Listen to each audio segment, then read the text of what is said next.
Scales, you need them, man. You need them. I tell my students a story about a gentleman that I met, and in asking him how to get better on my improv, he told me I had to shed my scales. And that freaked me out at first because I was like, I got to be honest. I told him, I said, hey, I don't want to be a lizard. I was a little kid and I didn't know what that meant. So I said the first thing I thought, I don't want to be a lizard.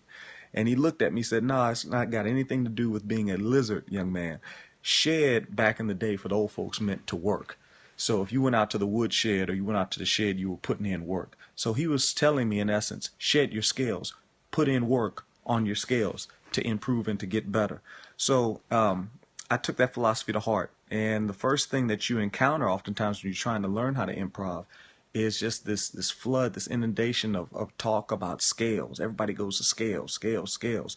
Um, and it's one of those things, what scales do I practice? Do I do the major scales? Do I do the minors? Do I do the diminished? Do I do the octatonics? It's like, do I do the chromatic? All this stuff. What scales do I work on with my middle school students? We got this thing we do by the time they're in, seventh grade, eighth grade, they play off all their 12 major scales, from memory. That's what you got to do. And they think they're all excited, only to find out, yes, that those are the only 12 scales, major scales, but then there are other more exotic scales that you can use.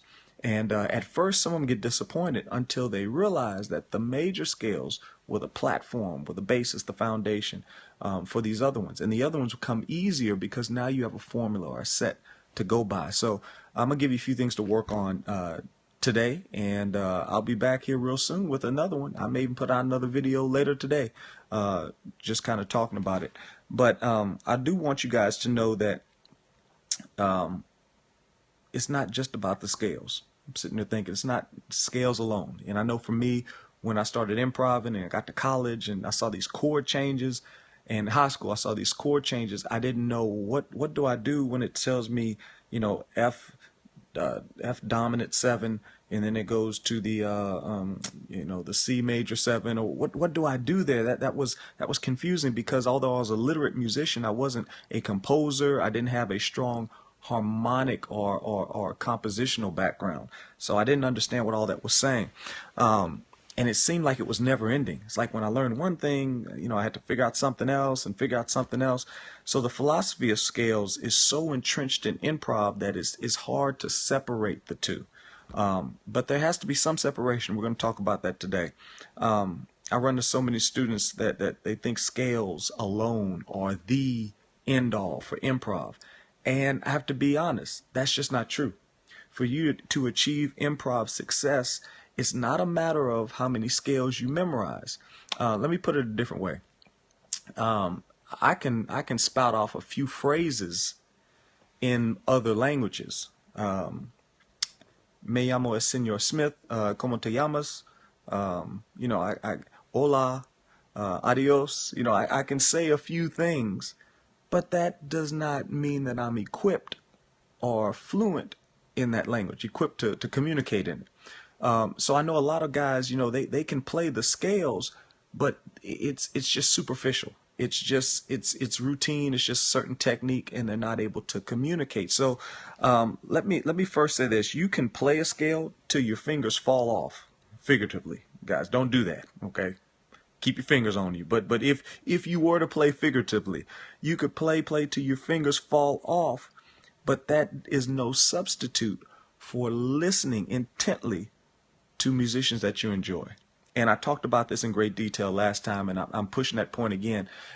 Don't underestimate the power of listening, because it's just like this. I can speak a little bit of Spanish, but I'm pretty sure that if you drop me off somewhere in central Mexico, okay, and I was forced to speak the language, all of a sudden my Spanish would improve. Why? Because I'm actively listening. All I'm listening to is Spanish. When I speak, I'm trying to develop ways of taking the few phrases I have and communicating them in a way that gets me the success I want, that gets the answers I want.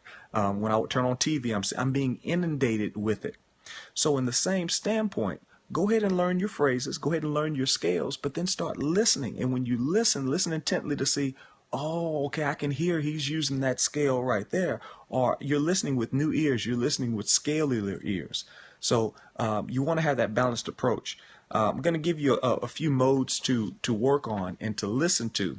And I want you to learn these modes and memorize them. And, you know, I'm going to start doing my periscopes for my band hall. I got my big dry erase board, and sometimes it helps if you visually see this, but I try to explain it as best as I can orally to you guys. But you want to learn the modes I'm going to go over. You want to make sure that you can take them and learn them and play them, but don't just play them, you know, get them learned technically first, but then go back and see if you can make meaningful musical phrases out of them and with those scale patterns. And the modes I want you to work on, the first one is the Ionian mode. Dum dum dum. You know, it sounds fancy, the Ionian mode. Sounds like an alien or something. Ionian. Okay? Don't ask me to spell it. I'm not that dude. But I can tell you right now, Ionian starts with the letter I. I-O-N I-A-N-A-N. Ionian, I believe. Okay? Spell check that. But if you Google that, okay, you'll see a series of charts. Now you'll be blown away because you already know the Ionian mode. No, I don't. No, I don't, Smith. I never talked about Ionian. Yes, you have. You've been playing Ionian probably ever since you started playing the horn. The Ionian scale is the major scale. It's the modes, and you got to understand. I'm not going to go into the history of it, but these words originated from Latin and all that kind of stuff, and every mode. Okay, when you talk about a scale, for those that are new to scales, series of 8 notes, 7 notes technically, but 8 is the octave. The first level, that's the tonic, the prime note, second degree, third, fourth, fifth. Okay.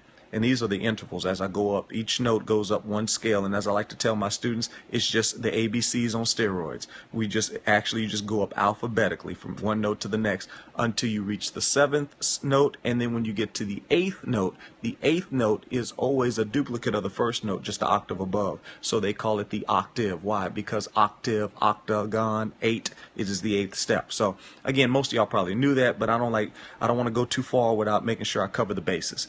So every scale we're going to talk about today, every mode we're going to talk about is a series of 8 notes. And the Ionian is the major scale. So the Ionian starts, let's do one for example, if we're in the key of B flat. So for my C instruments, my pianos, trombones, folks like that, it would be B flat, and it would go in alphabetical order, and there's this thing called a key signature at the beginning. And I'm always blown away by how students don't understand key signature. Key signature is no different than a test, and there's an answer key in it. So at the beginning of the test of the scale, you'll have 2 flats. One flat is a B, one flat is an E. Okay? Every other note is natural. Every other note is just regular. For the B and the E, they're flatted. So if I go in alphabetical order, B, flat. What comes next after B? A, B, C, D, E. We just established earlier that E is going to be flat. F, G, A, and then we end with what? B flat. Why? Because the key signature, the answer key, told me at the beginning. So that's B flat, Ionian. For my instruments that are based in E flat, like alto saxophones, bari sax, we're going to start on G, okay, and then it goes up alphabetically. The one note that is altered is the F, and F is sharp. So it's G, A, B, C, D, E, F sharp, G. And then for my B flat instruments, tenor saxes, trumpets, you're going to start in C, and I call it the healthy scale, all natural, no flats, no sharps. So let's pretend if we're doing Ionian, then it would be the scales that I just listed. The next mode I want you guys to work on is the Mixolydian scale. And look, don't get all freaked out about it. Mixolydian scale is basically the same scales I just explained to you. In the case of the B flat major scale, instead of starting on the first note, you'll start on the 5th note. So B, C, D, E, F. You're going to start on F.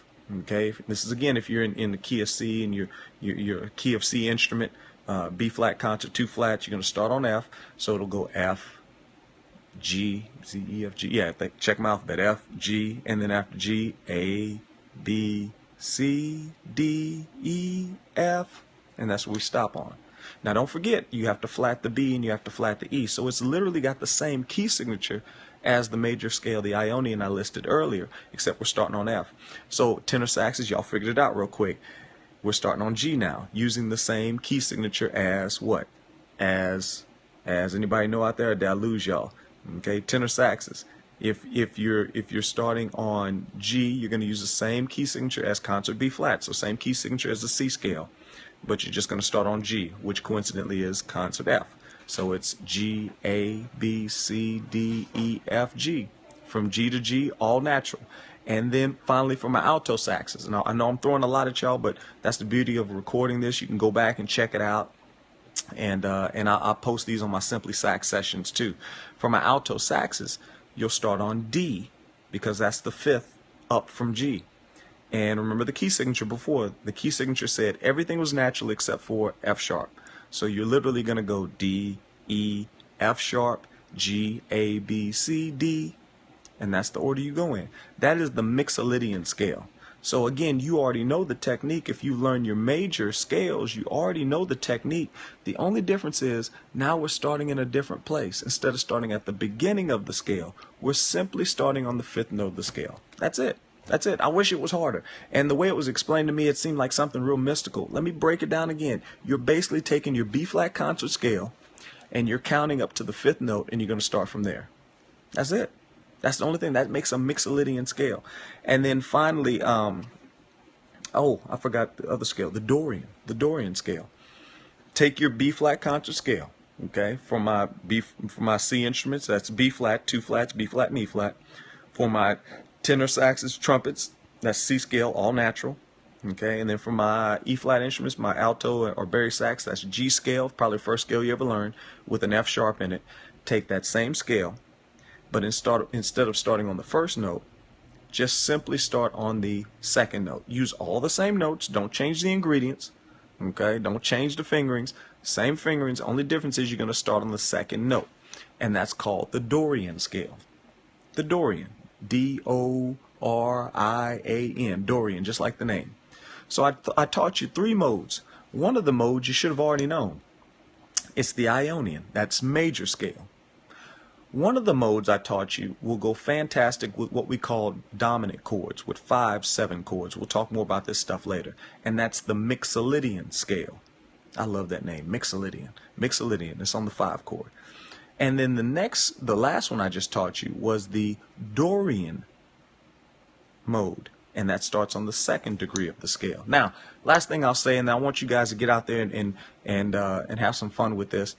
Those modes reflect a very common jazz progression, a 2-5-1. If you've ever heard of that before, 2-5-1, meaning if you play the second chord in the key of whatever, okay, then that's the 2 chord. Okay, it's based on the second note, and then what scale do you think works with a 2 chord? Well, a Dorian. Why? Because it starts on the second note of whatever key you're in. Think about it. Let that kind of soak in. Okay. So the 2 chord, these chords I learned aren't just random, nor are the notes you can play into them. Okay? So I want to give you this progression because it's a great way to start. Okay? The 2 chord works great for the Dorian. The 5 chord, you guessed it, which scale is going to work with the 5? The Mixolydian. And then finally, we'll end with the 1. And then what goes with the 1? The regular scale you've always learned, the Ionian, the major scale. So 2-5-1. So I want you guys to just kind of pull out your scale sheets, work around with it, go online, Google the modes, and you can find scale patterns, and then review this video. And what I want is next time I get on here, I want you guys to start posing some questions for me, and I'll be able to help you. But in order for me to help you, I need you to take that first step, and I need you to grasp some level of what's the word I'm looking for? Some level of understanding. Are scales and scale patterns the best way to build finger dexterity? I think so. I think what you're doing right now is you're already building finger dexterity with your all region music. If you have any etudes, the Furling book is a great book. There's a lot of good books on the market. There's a book called The Saxophonist Workbook by Larry Teal. Just anything with finger patterns. You can do scales in thirds. There's another book, Foundations for Superior Performance, is a blue book. A couple guys out of North Texas, Dallas area, wrote this book for ensembles, and I know a lot of band directors use it. But even if you're just doing scales in thirds, in fourths. Oh my goodness,